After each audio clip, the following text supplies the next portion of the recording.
Hello, hello les amis, bienvenue à notre leçon de l'école du sabbat. Nous allons revoir tout au long de cette semaine la résurrection de Jésus.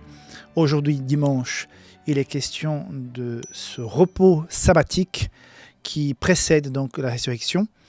Et je voudrais donc t'inviter à prêter attention donc à cette leçon très importante pour nous les adventistes du 7e jour, mais adventistes tous les jours. Avant d'avancer sur la leçon, je voudrais t'inviter à, si jamais tu passes par une situation difficile et que tu souhaites un soutien spirituel, n'hésite pas, donc en bas de la vidéo, il y a un lien pour que tu puisses nous envoyer ta demande de prière. Si les choses ne vont pas bien, ne vont pas très fort, n'hésite pas donc à nous faire part. Ça peut être de façon anonyme et toutes les semaines, c'est vraiment régulier, nous envoyons dans notre groupe d'intercesseurs les demandes de prière. Ma collègue s'occupe de cela de façon assez organisée. Donc n'hésite pas, il y aura effectivement quelqu'un qui va intercéder pour ta demande de prière. Voilà, sans autre, passons à la leçon. Cette leçon de dimanche va s'attarder sur cette journée de sabbat. On a vu pendant ces derniers chapitres de l'évangile de Marc que nous pourrions presque aller jour après jour. Donc, dimanche dernier, dans cette dernière semaine de Jésus, donc c'est l'entrée triomphale de Jésus à Jérusalem, que tout le monde est là, qui vibre. Après, il repart en Béthanie. Lundi, il rentre à nouveau. Mardi, il repart à nouveau depuis Béthanie à Jérusalem. Mercredi, par là, c'est un peu flou. Jeudi, on sait qu'il y a la Sainte Seine. On va juger Jésus pendant la nuit du jeudi soir et vendredi matin. Donc, vendredi, dans le courant de la journée, il y a la crucifixion et Jésus va mourir avant le coucher du soleil. Et donc, une fois que Jésus est mort et mis dans le tombeau, les femmes auraient voulu préparer son corps pour le mettre dans le tombeau, ce qui était normalement fait à cette époque. Mais ça n'a pas été possible. Et finalement, parce que le jour de sabbat arrive, tout le monde va se reposer selon le commandement, avec beaucoup de choses en tête. Je peux imaginer que cette journée de sabbat n'était pas comme une journée comme les autres. Pierre qui avait régné Jésus, ces femmes qui avaient vu Jésus être frappé, les disciples qui l'avaient abandonné, la maman de Jésus qui a perdu, la maman terrestre de Jésus qui a perdu son fils, les Pilate qui était un mou, qui n'a pas su s'imposer. Je pense que sa femme lui a un petit peu tiré les oreilles. Les chefs religieux, à quelque part, ils étaient contents, mais à mon avis, à quelque part dans leur tête, ils savaient qu'ils étaient à côté de la plaque. Je pense aussi à Nicodème, il y a José d'Arimathée qui croyait, qui était dans le cœur convaincu, mais qui n'avait pas pris cette décision de défendre Jésus, se sentait un petit peu quand même coupable. Ça, c'est vraiment l'interprétation de Rickson, hein. Ça ne veut pas grand-chose, mais c'est ma façon peut-être d'imaginer comment ils ont réagi. On a un Judas qui est mort. Qu'est-ce qu'on a fait de son corps ? Est-ce qu'on l'a enterré ? Oui, je pense qu'il y a un... Oui, on l'a enterré, je crois, du jeudi soir au vendredi après son suicide. Donc, voilà, c'est un sabbat pas comme les autres. À mon avis, le climat était un peu lourd. Mais sabbat quand même. Et justement, les derniers versets du chapitre 15 et les premiers du chapitre 16 de l'évangile de Marc mettent l'accent sur... C'est presque impensable.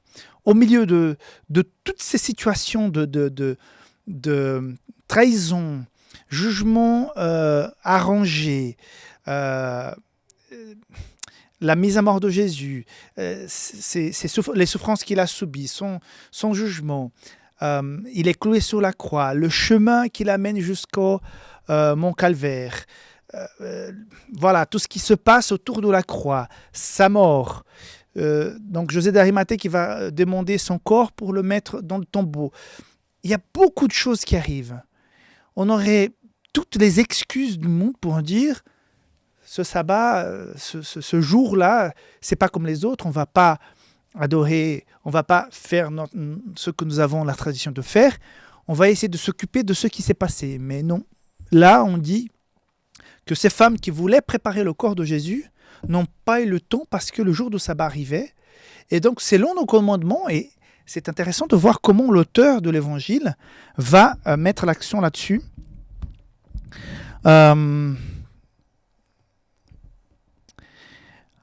Et Joseph, ayant acheté un linceau, descendit Jésus de la croix, l'enveloppa du linceau et le déposa dans le sépulcre taillé dans le roc. Puis, il roula une pierre à l'entrée du sépulcre. Marie de Magdala et Marie, mère de Jones, regardaient où on le mettait.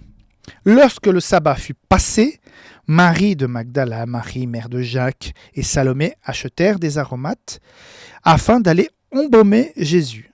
Le premier jour de la semaine, elles se rendirent au sépulcre de grand matin, comme le soleil venait de se lever. Donc, j'imagine que vers le mois d'avril, dans cette région d'Israël actuelle, au mois d'avril, je pense que vers 6 heures du matin, 5 heures et quelques, le soleil s'élève déjà. Donc on voit que dès le coucher du soleil du vendredi jusqu'au lever du soleil du dimanche matin, on a ce temps où le tombeau est seulement entre les mains des gardes. Et donc, pourquoi pendant les heures du sabbat, la journée, pourquoi ces femmes ne sont pas rapprochées de ce tombeau pour essayer d'ouvrir la pierre, pour préparer son corps? C'était quand même le corps du Messie. Elles y croyaient, donc c'est le Messie. Ça ne va pas être un péché d'aller l'embaumer le sabbat. Mais vous voyez que Jésus va profiter même de sa mise à mort pour frapper fort concernant un commandement. On n'est pas en train de parler de quelque chose que Jésus a tiré du chapeau quelques instants avant de mourir.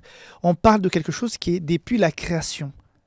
Depuis que Jésus a planifié le monde et les êtres humains, il a tout de suite, après la fin de la création, mis une marque, son sceau. Il a mis le sabbat comme un temps sacré. Et ça va être repris tout au long de l'Ancien Testament.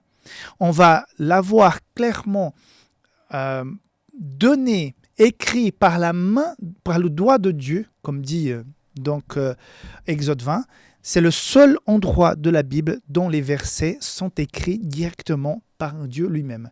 Tous les autres écrits que nous avons dans la Bible sont de l'inspiration qui passe par un prophète, qui passe par un écrivain biblique, qui va mettre sur papier ce qu'il a ressenti, ce qu'il a vu, ce message qu'il a reçu de la part de Dieu. Par contre, les 10 commandements, c'est le doigt de Dieu. On sait que, par exemple, dans Malachie 3,6, il nous a dit que Dieu ne change jamais. Donc, quelque chose, un écrit d'un homme aujourd'hui qui va chez le notaire, c'est quelque chose qui a de la valeur, qui reste parce que cette personne a écrit devant un notaire. Or, Dieu a écrit de sa propre main, de son propre doigt, pour donner les tables de la loi à Moïse. Et parmi cet écrit, il y a un qui est extrêmement important, c'est la question du sabbat. C'est pour ça que nous sommes des adventistes du 7e jour.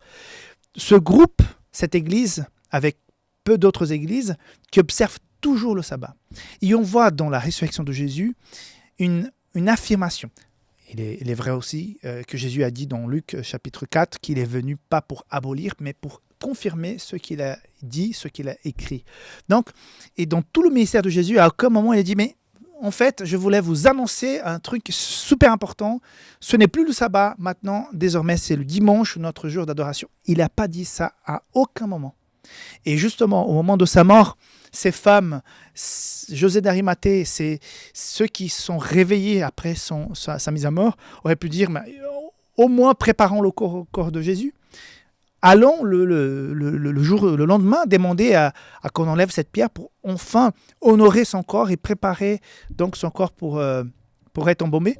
Non, ils vont respecter le sabbat. Et comme c'était déjà nuit, une fois que le coucher du soleil a lieu pour la fin du sabbat, donc ces femmes décident d'aller seulement le dimanche matin quand il y aura lumière du jour. À cette époque, il n'y avait pas de poteaux de lumière partout, donc les gens pour se déplacer c'était très compliqué. En plus, pour faire quelque chose comme elles auraient voulu faire dans une grotte, il faut qu'il y ait de la lumière qui rentre par l'entrée. Donc ces femmes vont le dimanche matin. Mais on voit et on constate encore une fois qu'il y a une confirmation de l'importance de l'observance du sabbat. Même dans un moment si crucial, tout le monde va se reposer, va respecter ce jour de sabbat. Moi, je n'étais pas un observateur de sabbat avant que je connaisse vraiment en profondeur la parole de Dieu.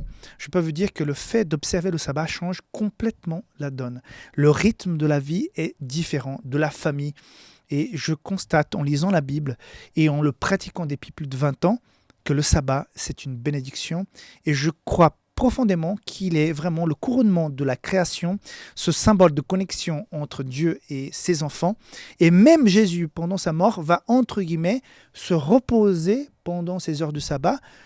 Et on voit qu'il y a une grande importance qui est accordée à ça pour qu'encore une fois, on comprenne qu'il ne faut pas le prendre à la légère. Et je vois dans la pratique aujourd'hui que nous avons cette tendance à dire que le sabbat, pas si important que ça. Certains vont faire leurs courses, certains vont faire d'autres choses, vont faire des négoces, certains vont perdre du temps à regarder, écouter, faire des choses qui, à mon avis, ne sont pas en relation avec l'adoration. Chacun décide pour soi. Mais une chose qui n'est pas changeable, je pense qu'on ne peut pas dire comme ça, mais qui est immuable, on ne peut pas changer le commandement.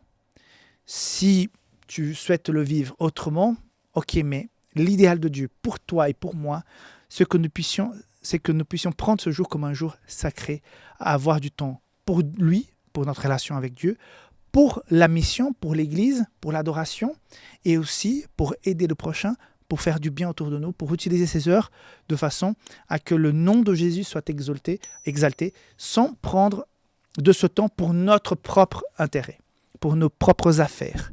Voilà un message très joli, très puissant de cette journée de sabbat jusqu'au lever du jour, le dimanche matin, qui nous est donc apprise par le repos de Jésus dans la mort ce jour-là. Voilà, que Dieu te bénisse, on se voit demain pour la suite. Ok ? Bye bye.